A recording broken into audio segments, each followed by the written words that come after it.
speaker has been a hero on both sides of the war on drugs. For 33 years, Neill Franklin served on the Maryland State Police Department, where he led multi-jurisdictional anti-narcotics task forces and ran training for the Baltimore Police Department. After seeing several of his law enforcement friends killed in the line of duty while enforcing drug policies, Neill knew that he needed to work to change these laws that cause so much harm but do nothing to reduce drug use.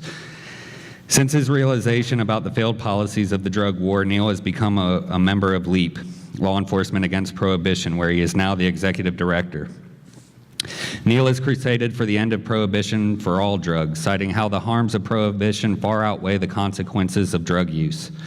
I first met Neill at the Peace Caravan in Atlanta a couple years ago. I was surprised at how welcoming and open Neill was. I asked him how he got involved with LEAP, and he told me a story of his partner being shot and killed in a failed drug buy. I watched his face as he told me about losing his dear friend and partner, and became mesmerized by the fact that a former cop would speak out so vigorously about putting an end to the prohibition of drugs. From countless interviews with countless marijuana activists and advocates, anytime Neill's name is mentioned, there is a sense that he has become the face that could change the minds of the nation on drug policies. Howard Woolridge, a founding member of LEAP and current marijuana law reform lobbyist, said, "If we could have more Neill Franklins in the fight for marijuana and drug policy reform, this would be a short battle." Neill Franklin was a hero in protecting our communities for 33 years. Now he is a hero in speaking out about the harms of prohibition. He is a hero through his humanity. It is my honor and great pleasure to introduce Neill Franklin.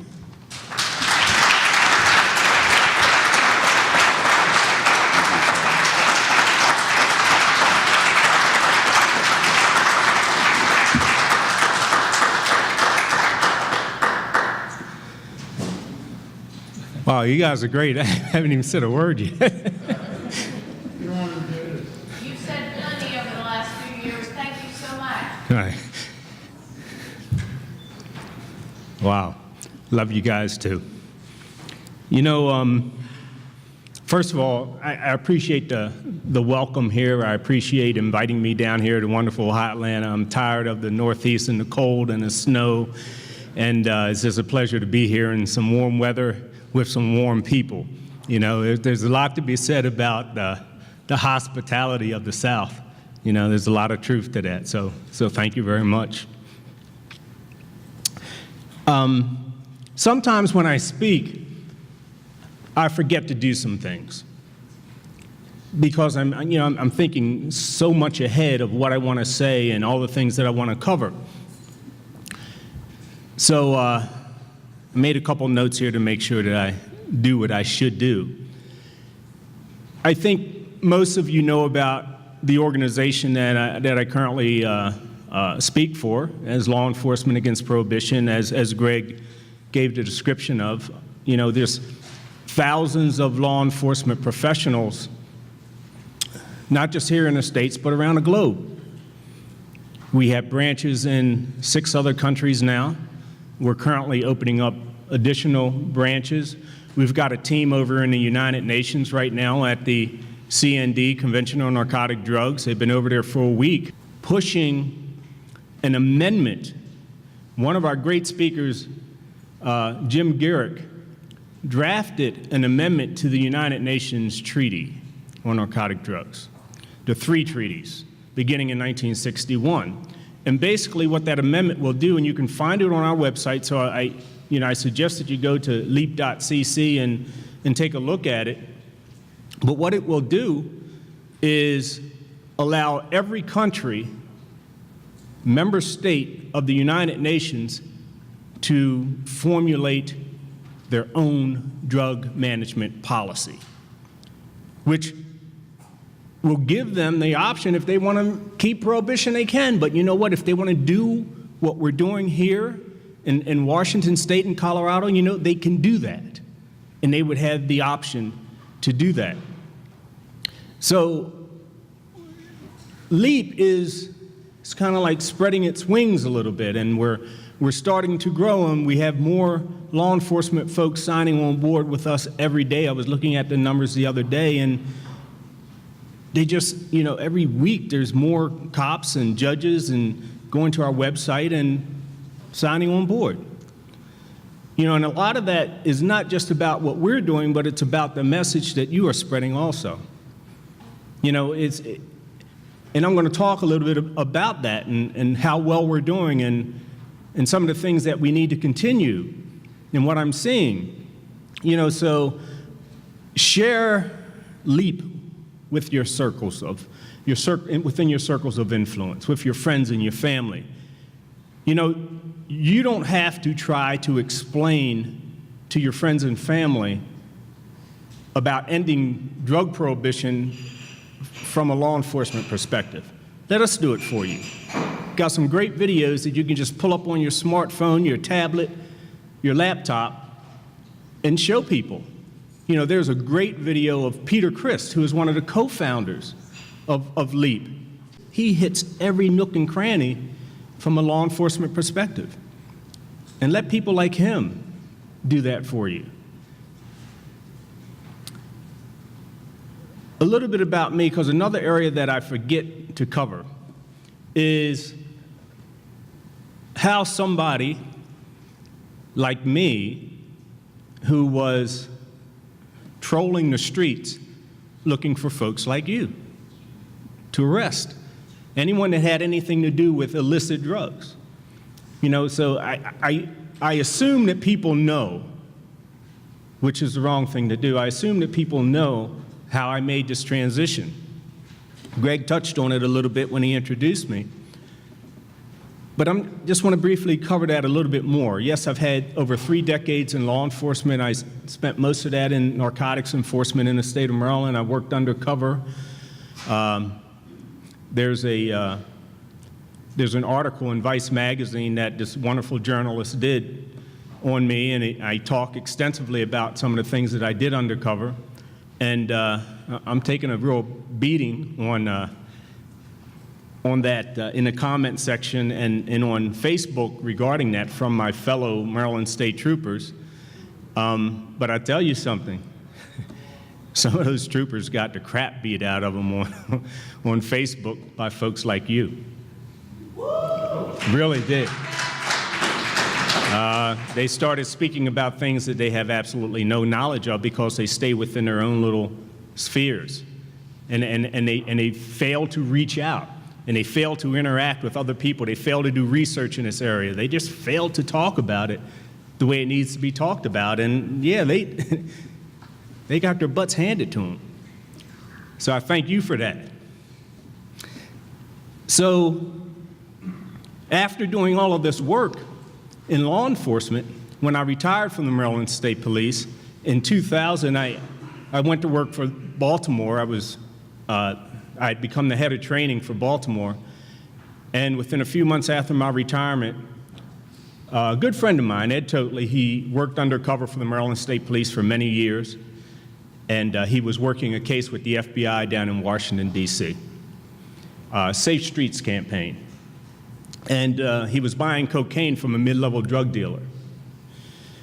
And this drug dealer, you know, first of all, this was going to be the final buy of cocaine from this guy before we took him down.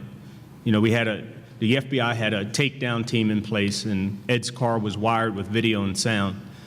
And because this involved a little bit more money, a little bit more weight, this guy decided, okay, I'm gonna rip Ed Totley off at this time. I'm gonna rip this drug dealer off. He didn't know he was a cop. I'm gonna rip this drug dealer. But you know, the nature of this drug dealing business out in our streets in many of our communities is not, it's not the average business transaction. You know, when you're gonna rip off another drug dealer, you have to take some serious and dramatic steps. You have to kill him. Because if you don't, then you're faced with retaliation. Then you're faced with violence. So when the drug dealer came back to the car, Ed's car where Ed was waiting, just a few moments after that, he just reached over and shot Ed Totley at point blank range in the side of the head.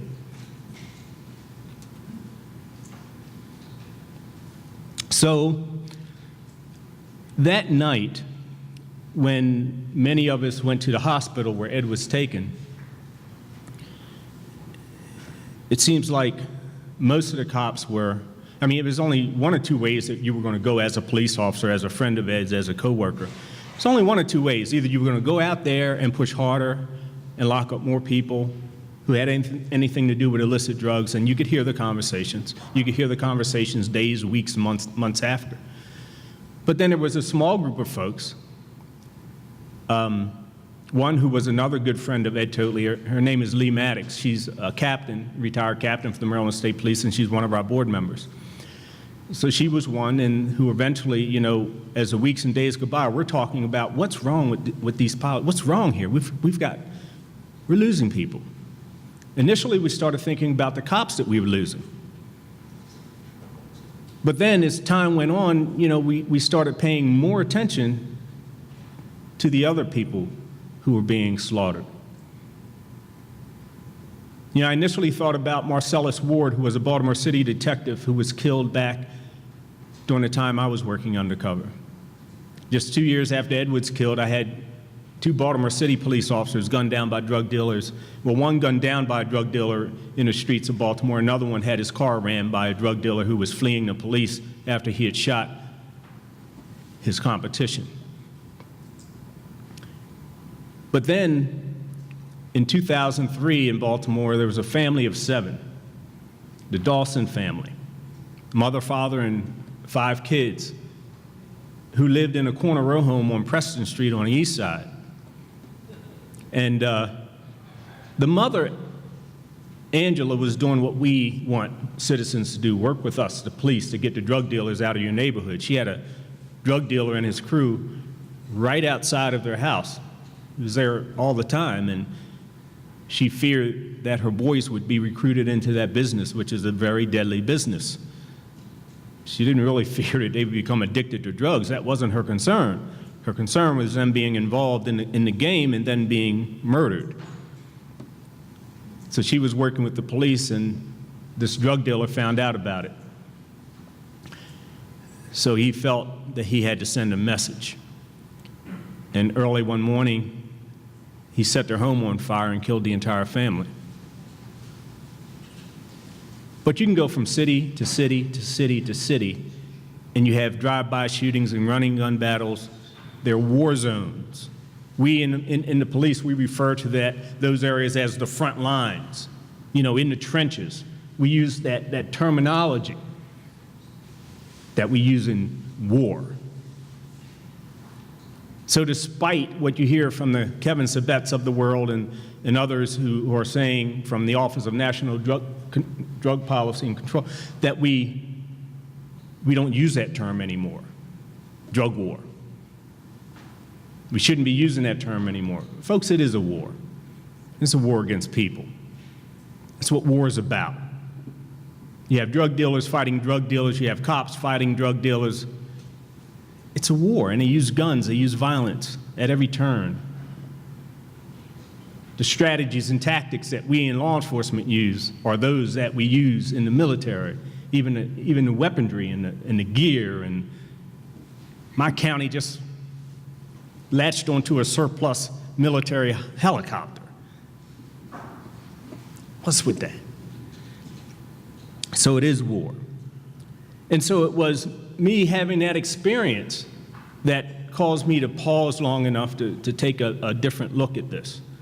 And it was just shortly after that that I stumbled across LEAP's new website back in around 2003 and sent in my email address because I want others to be with me on this. I don't want to be out there by myself. You know, at least you feel secure in numbers. And that's when I started communicating with Jack Cole and some others and started speaking officially for the organization in 2008, still while I was a police officer, while I was a commander. And the only reason I gave up law enforcement is to be the director of Law Enforcement Against Prohibition. So I wanted to make sure I covered that. So, you know, I've been chastised in the past about not giving that, not covering how I got here. So I want to talk briefly about some things about what's going on. I want to talk about, and I'm glad that Russ gave this.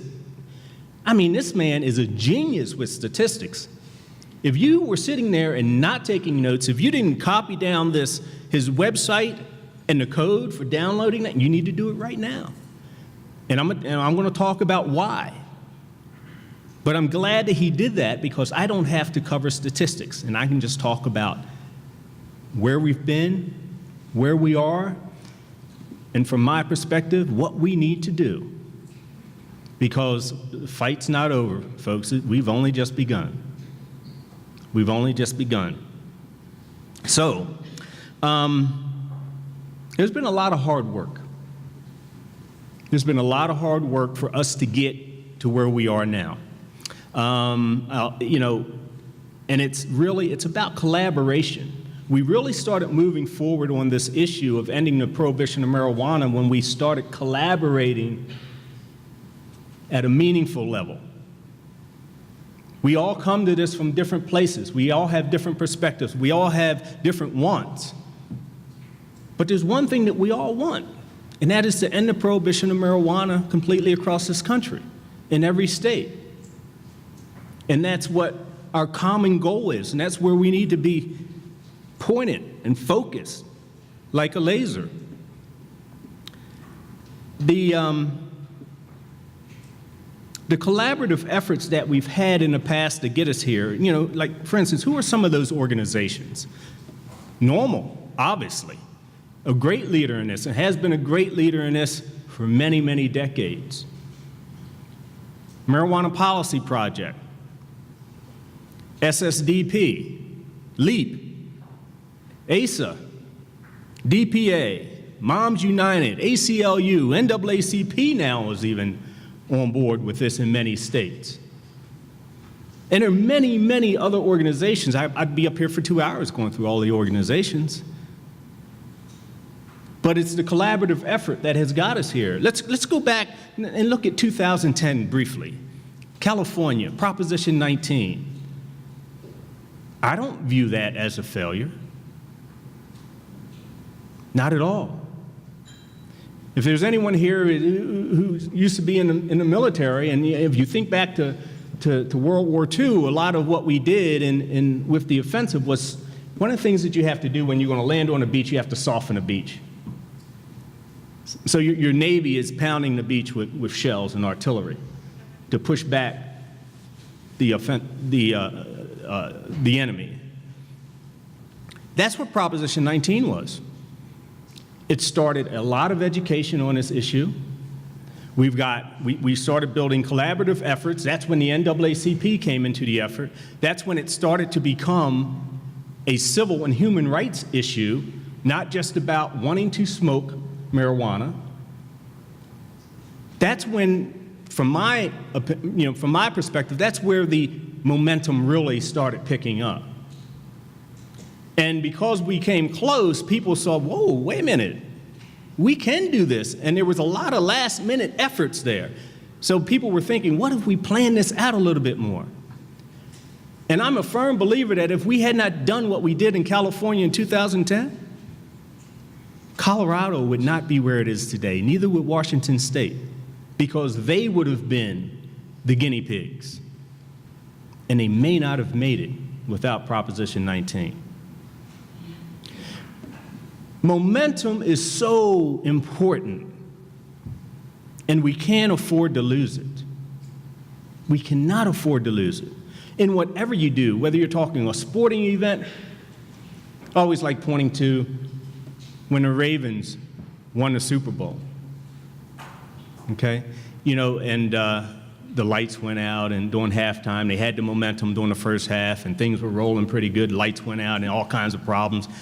Came back in, they had lost momentum, and they almost lost the Super Bowl. So what do we have to do in order to maintain that momentum?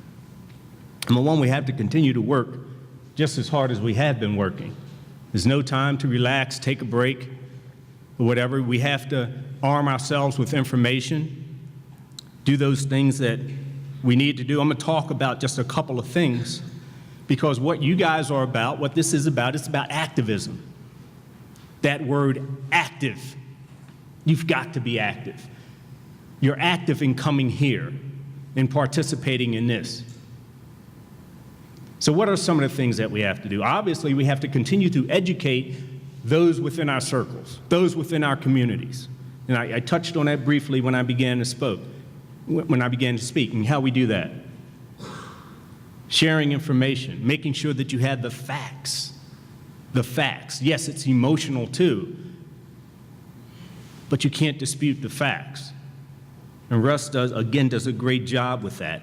I use his facts all the time, and he's got some new ones up here that I'm going to latch on to and use. I definitely need them with what's happening in Colorado and the opposition trying to spin things. That's why we need people like Russ and the information that he gives us. So I refer to that as kind of like working the crowd, working your crowd. But there's something else that we also have to do, because in order to move policy, you got to move your legislative bodies. At the local level, at the state level, and at the federal level. You got to do that. You guys have lobby days and things, right? So you have to participate in that. You might have to give up a day of fun in the sun with the summertime coming, and go visit some legislators. Go hang out at your state capitol for a while. But before you do that, again, you have to arm yourselves with the facts. You have to tell your story. You have to tell why you're interested. They do like to hear your personal stories, and then you have to tell them about the facts. And you know what? There's a strategy involved here. There's a strategy involved here. You always have to put your best foot forward. Your best foot forward. So don't show up at your state capitol baked. I'm serious, folks. I've seen people do it. Don't show up high. I hate wearing a suit, but I do it. You got to throw on a tie. If you don't want to cut your hair, at least pull it back, make it look good. I don't have that problem. I was asked earlier about my mustache. That was too much trouble too. So I just got rid of it all. There are other reports out. Russ has great information. There are other reports out there that you should have in your arsenal. The ACLU has put out a great national report. It came out in June about marijuana arrests across this country and the disparity issues. During a collaborative effort with the ACLU and the NAACP in Maryland, we actually did a report specifically for the state of Maryland so that we could narrow it down even more, because we're doing a lot of work in Annapolis, our state capital now, during a session. And here's an example of what happens when you do that. Now, the coalition that we established in Maryland, all those groups that I named earlier and more, they're part of that coalition, a smaller coalition to work on one individual state. And here's what we did. Last year, for our tax and regulate bill, we had 4 co-sponsors. 4. This year, 32. 32. We pounded the halls well before the session, during the session, and we let people know that we have a coalition, many groups, League of Women Voters, you name it. Unions. You know what? Because we're talking about jobs, job creation. People who currently don't work becoming employed. So, again, the coalition building, working the halls of your state capitol, making the phone calls, writing the letters, sending the emails. If you really did the numbers on what it takes to move one of your representatives, the percentage is extremely, extremely low. And if you happen to be the one that during the week before they had to make the vote on a particular piece of legislation, And if you happen to be one of the 20 who called in to say support it, who sent the email to say support it, you know what? Because there's probably not going to be 20 people in opposition of it. The numbers don't have to be that high. You just got to do it. You just got to get busy and do it. And you'll be surprised what it takes to move one of your policymakers.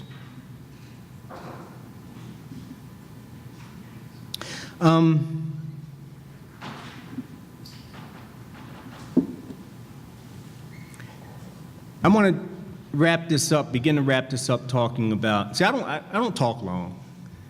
I try not to anymore, at least. My wife tells me different. It's usually the woman in a relationship that talks a lot, right? It's not a sexist remark. Don't take it that. Please don't. The opposition, right now, and from what I'm seeing and what I saw in Annapolis as we tried to move this legislation in Maryland this year, the strongest opposition by far, there's not many left, is still law enforcement, unfortunately. And just so people know, I haven't become anti-law enforcement. I am very much pro-law enforcement. But I am pro-law enforcement for what it should be, not what it is. Okay.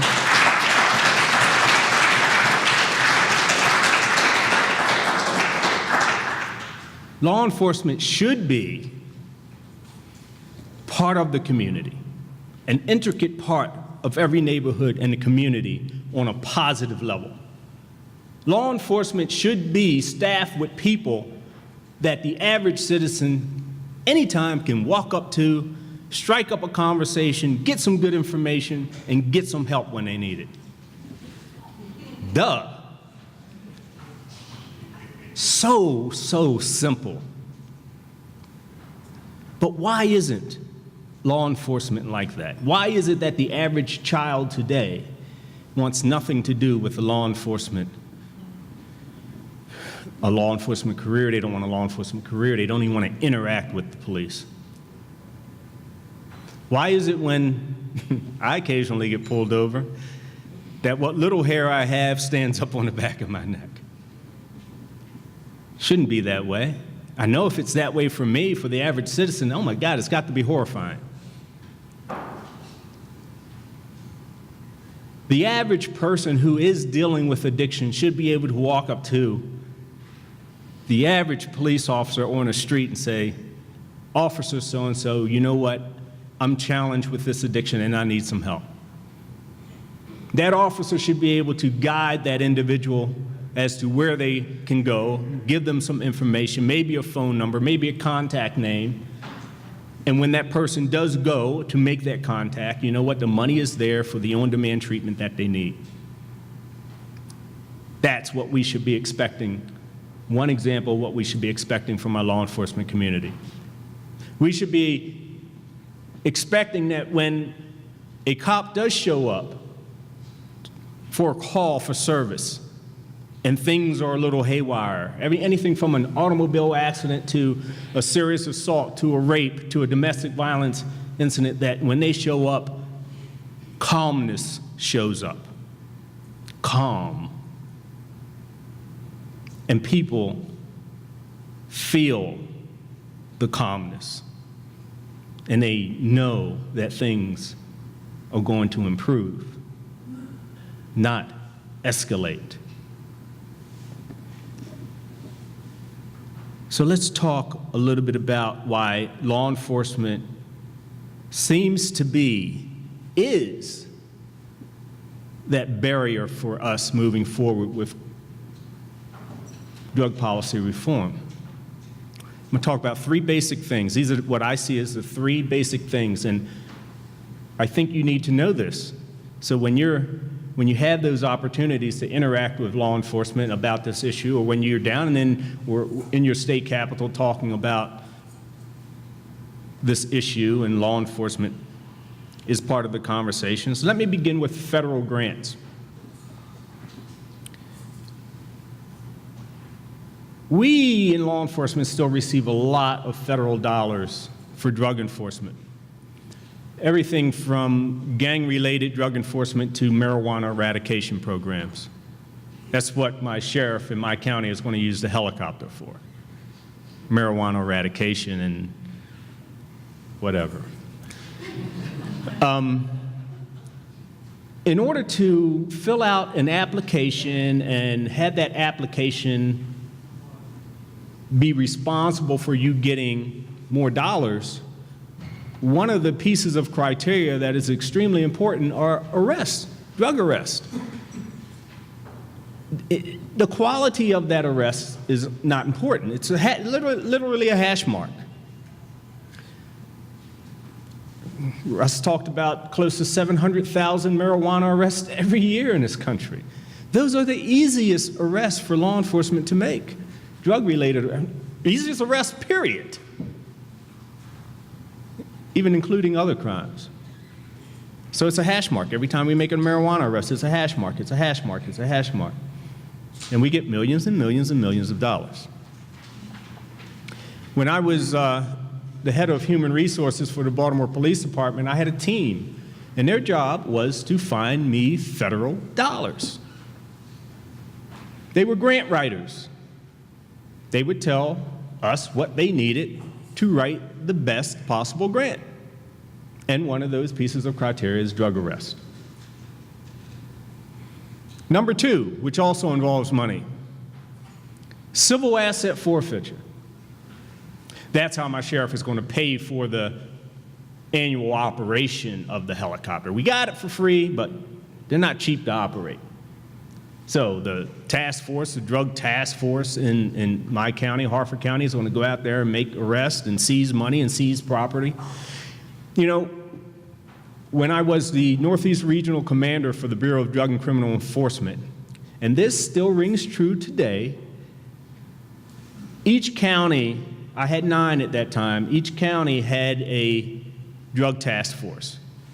Sheriff's Department, Maryland State Police, local police departments, city cops, prosecutor's office, and maybe even a DEA agent.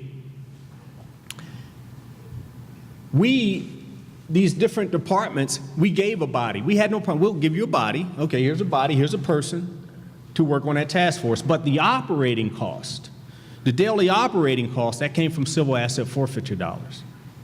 So in order to keep that task force running, we need to seize your money, your property, your cars.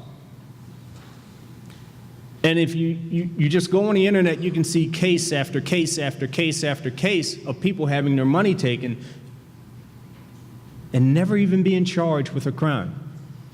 Literally highway robbery. Highway robbery. That's number two. Number three, which it's not tied to money so much, but I believe it is probably the most significant reason that law enforcement is still so much in opposition to this. Think about how long this drug war has been in effect for so long. I mean, what, going on 5 decades, right? We've crossed the 4-decade threshold, and now we're pushing on 5 decades. Just about every cop in the business today has been part of that 4-decade-long war on drugs. Drug enforcement today is about 70 to 75% of everything we do in the business. Think about it. You can begin with the number of marijuana arrests that we make all the time. Highway interdiction. If you're in any major city like Atlanta, one of the major priorities in many of our impoverished communities is clear those corners. Clear the corners. Get those drug dealers off of the corners. Sting operations. Search warrant after search warrant after search warrant. The violent crime that we have, the shootings, the running gun battles, the drive-by shootings, the murders, if they're not directly from feuding gangs and crews, maybe it's a witness intimidation murder or shooting. Stop snitching, retaliation. and on and on and on. The Dawson family who was killed. They weren't part of the game. 7 casualties right there in one night. Some of the vehicles and cars that are stolen to help traffic drugs. You know, you don't want to use your own car, so you steal a car. Swap the tags on it, dump it to wherever you're going. I mean, crime after crime after crime. What about the people who are addicted to drugs like heroin and meth and cocaine and go out and commit robberies and burglaries and car thefts and on and on and on? 70 to 75% of what we do in law enforcement is somehow tied to this thing of the drug war. Now, after 4 decades, you know what? That's become our identity, folks. That's who we are now. That's what we do. But not just as an industry, not just for a department, but it's an identity for us individually. I think of the most outspoken sheriff in Maryland who has been opposed to what we're trying to do with taxing and regulating marijuana in Maryland right now. The most outspoken, he used to be a sergeant with the Maryland State Police. And now he's a sheriff, Sheriff Lewis. You know, in a sense, I don't blame him for this, because he grew up in this culture as a state trooper on the eastern shore of Maryland, and he quickly became a drug interdiction, highway interdiction expert.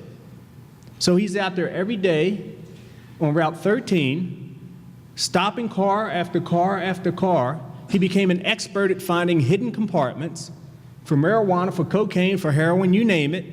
He started traveling the country teaching on this topic, award after award after award. It's who he is. He's known across the globe for the work that he's done. And now to come forward, what we're doing, and say, you know what? We're taking your identity. What you did for the past 30 years is no longer important anymore. As a matter of fact, you know what? It was probably counterproductive to public safety, and you know what? It probably harmed society more than anything else we do. That's a tough pill to swallow.